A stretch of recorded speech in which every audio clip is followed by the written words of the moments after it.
tukwaniriza ku Celebrity Jazz yesibye asosote mulungi wange gye bali gyetessaako engalo nga tukuletedde amawulire mangi naye mugamba mukyala mujja tavuddeeyo owa Levikson tubadde tetumanyi nti ayina abaana abo bonna n'omukyala bannange abasajja balaba edduka bafuuse ensonga ate kitalo nnyo kya pasita yafudde bambi maziga meereere ate Zari ku by'abaana bo obutabeera ba Diamond Platinum wona avuddeyo ne Chosen Becky tumukuleetedde naye si byangu bye bamwogerako okugenda Saudi kuleesa obuzibu. Dictator Amiri ye ali mu maziga musajja wattu n'amalala mangi nnyo nga wogenda galaba naye nga tutandikiddeko ewa Zari okuva Diamond we yayogera nti abaana abamusiba be bamusiba abantu batabuse mbu baana ba Zari bayogerako uno Zari tata waabwe kati tifaana ali mugabiddani ngira ni mugabiddani ina bwabanga ti yali wa kitaawe era n'ali muwadde gy'ava kuba tata we Ssemwanga si yali naye obubi bwe mba mugamba tata we Ssemwanga si yali obubi oba nabanyo mu comment nga balemerako alina Ssemwanga oli omwana yafaanana abe waabwe ayina ekimwa kya taata we. ate nga tuvuddeko tujjeeko ewa Chosen Becky okuva wetugambye embunna agenze Saudi mbu omwami we yamutaddemu eza tiketi abaana bonna batwale bagenda ku proposal eyise proposal ki alemuunu bannange waliwo ebigambo bingi ebitandise okufuluma mbu ensonga lwaki omwami yakikoze bibino mubyewulirireko banyumiza akaboozi munnange nga Chosen Becky atukolera video mbu agenda Saudi Arabia kuperforminga mbu yafunye booking eyo bawo ne yakamuproposinga namugamba nayo kimanyi baby nga yena kama kuproposinga togenda wekka kasasulira abaana nange tugende tubeere fenna kati bambi Chosen Becky Mrs. Sekaja naloza muno da guy is romantic era nasanyuka nnyo baby amwaganya tagala tambule yekka Chosen Becky nze ndi mukyala mukulu nkusinga ku myaka kankunyonyi dda ategeeza akumanyi weegaba nnyo yes akumanyi weegaba nnyo so yali just protecting itakwaga tena chakwagaza mjada agakwera nawe akimanyi nzo tukeyo no weegaba ba promote mije kujuka promoter bagamba promoter rusibasaba abayimbi ebisoboza kandi ozala binga promoter akulibulala ko ye mukyala kantambuliyeko nawe ninga teba de romantic yes akumaya kimanyi nti weegabagabanya leto ina nno mukamwa so nagaza kokola ki okubeera wakulemesa okwegaba nenga tekikoze mbu bambi akwagala nnyo so tojja nga tubumbujjirako fe tubaky abakulu twalaba.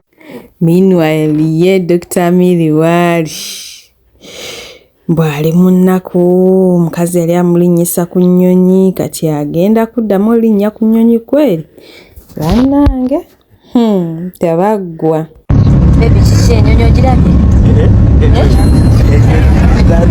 Ojawe nduka. Ennyonyi okiraba? Wanategeddewo. Wa. Nyabo. Twambuse. Kimanyi nti bw'ofa n'ebyenda tebabirabako. Sobola ndaba ennyanja. Ogiraba? Bagirayita batya?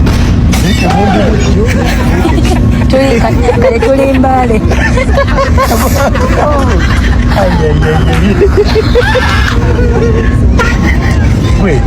Nekona erikuba ebiro birabye tusigale mulale tudda waka tusigale munyonyi mwetuba tusula mwetuba tusiiba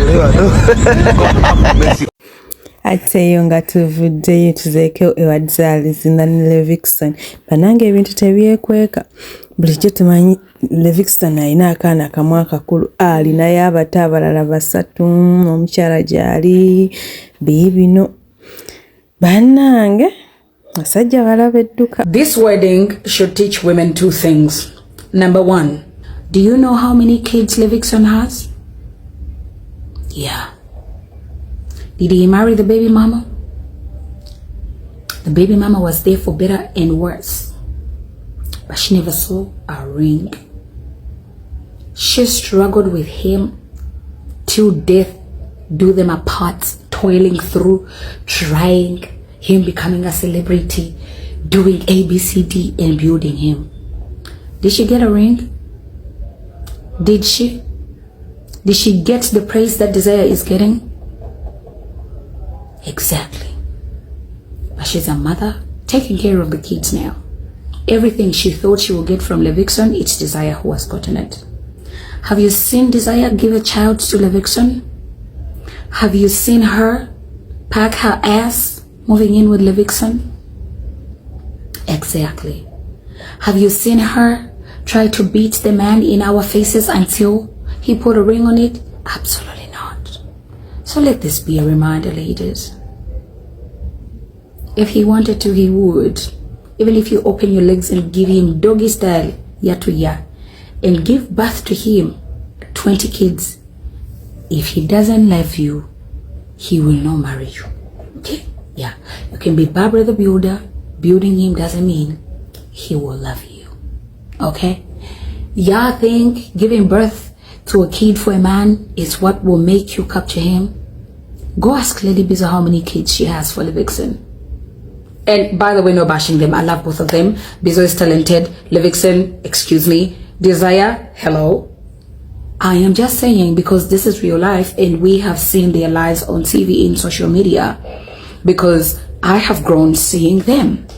Ate yonga tuvuddeyo mawulire ga nnaku Pastor Sarah Kimuli mukyala wa Pastor Kimuli yatuvudde ku maaso omuntu atalwadde bambi kitalo nnyo ddala famire Mukama ayongere okugigumya Mukama gwokiwummula eky'emirembe. Mami Sarah batudde maaso ku Saturday ku Serena. Yesterday but one at the front on Saturday at Serena. It's the day after yesterday. Mama Sarah. Mami Sarah. N'abaana be. With her children. Bonna nga bw'obalaba awo. As you see them there. Nga bulijjo batudde mu maaso awo. As always they sat at the front. Banguzeeko emmeeza $3 million. They bought a table for me at 3 million. Mami Sarah yatudde ngaawo. Mami Sarah sat just like that. Nga nnyimba bwanfuwase. And I was singing while she was giving me money. Mwana wange Katonda omulabye. And she was telling me that, my son, have you seen God? Ani yali amanyi tulituuka wano. And she was saying, whoever knew that we would even get to this place. Kati munsaasire. Just have compassion over me.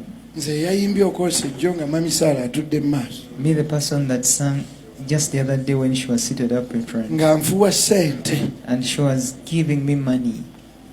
Abasumba mukimanyi. The pastors, you know that. Church ne bwejjula nnyo. However much the church is full. Olukuŋŋaana ne lubeeramu abantu 3,000. However much the conference has about 30,000 people. Waliwo abantu b'olaba. There are people that you see. Ogamba oyo akitegeera and you know that one understands it. Nga balinga ng'empagi. And they're like pillars. Kati ku makya. Now he ankubira essimu. called me. Waliwo omuvubuka omu ku kyakya antawaanya nnyo yankubira ne mugamba naye naawe ne bwe mba nkooyo nkubira. N'agamba Pastor Michael yakwagala. Say it's Pastor Michael that wants to talk to you. Agamba mami afudde. Say mami has passed on.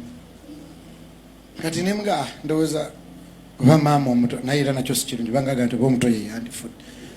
Naye oba maama omuto. Michael n'agamba musumba maama afudde. The pastor mami has passed on.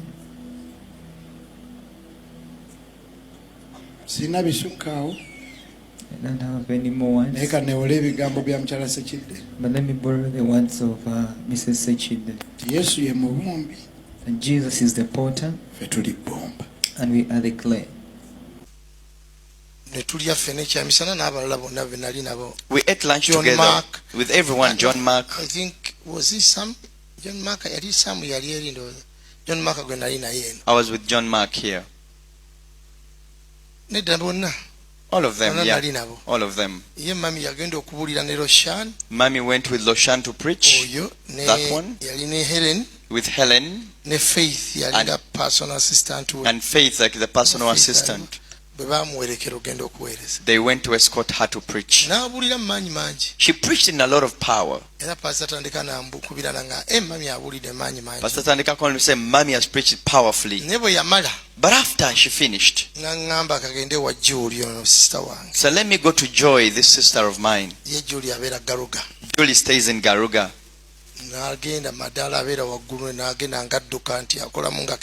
She went and climbed the stairs in an exercise form. But reaching up, she was panting. From then, I don't know what happened. They ate maybe something. But she said she feels heavy in the chest. They prayed. Say pray.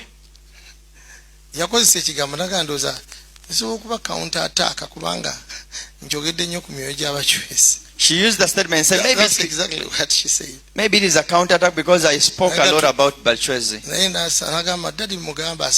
And we prayed and said, tell Daddy to pray as well. They put me on phone. I prayed as they were praying. And I told, why are we praying so much? And Julie told me, just pray, Daddy. She wants to hear you pray. After I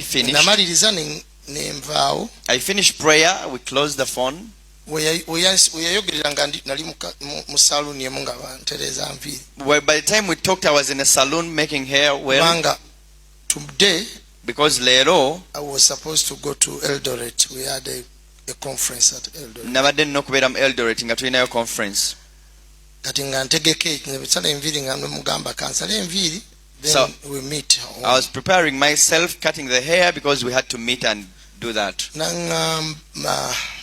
And she told me,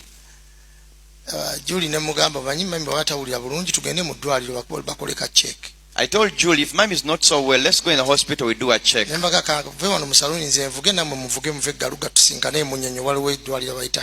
I told them, let me leave saloon here, you also drive, we meet somewhere at that hospital. The opposite, the gate of resort. A hospital opposite the resort gate. We met there. Reaching there, she had backslid the chair. And he said, Mommy, haven't you gone to check up? They have checked the pressure so well.